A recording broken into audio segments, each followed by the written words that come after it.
Nous avons ici un exemple de mise en œuvre de la méthodologie par cycle en V.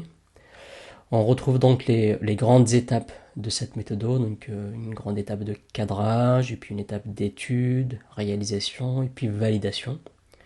Donc c'est les quatre grands temps, on va dire, de la méthodologie par cycle en V. Et du coup, je vous propose de regarder pour chaque étape les quelques tâches qu'on peut retrouver concrètement à chaque étape. Donc on va commencer par la phase de cadrage où donc on va retrouver donc tout ce qui est établissement des exigences des métiers. C'est-à-dire au préalable, on a déjà identifié les enjeux et les objectifs opérationnels du projet et on fait traduire tout ça en exigences fonctionnelles qui couvrent les besoins du métier.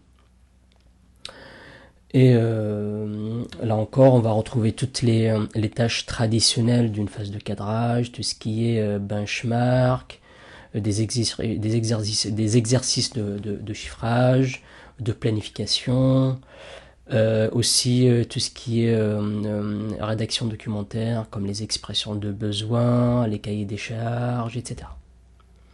Voilà pour cette étape de cadrage. Donc là concrètement, en fonction des entreprises et des organisations, vous pourriez retrouver toutes ces activités-là pendant une phase de cadrage d'un projet. Pendant la phase d'étude, c'est un peu plus productif. Donc c'est une étape où on va rédiger les spécifications fonctionnelles détaillées. Ça peut être aussi l'occasion de faire du design avec les architectes si la solution ou le projet le nécessite. Et c'est aussi la phase où on va aussi rédiger le pendant des spécifications fonctionnelles détaillées, c'est-à-dire les spécifications techniques qui vont servir par la suite pour les développeurs, pour les développements. Et justement, donc, pendant cette phase de réalisation, il y a tout ce qui est développement et aussi quelques tests unitaires et d'intégration qui sont réalisés par les MOE.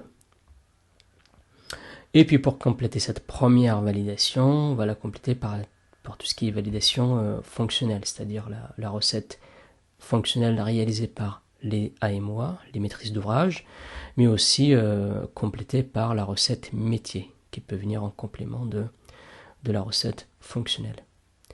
Et puis toujours pour compléter encore, sur quelques projets qui le nécessitent, on peut retrouver quelques phases de validation qui arrivent après la mise en production.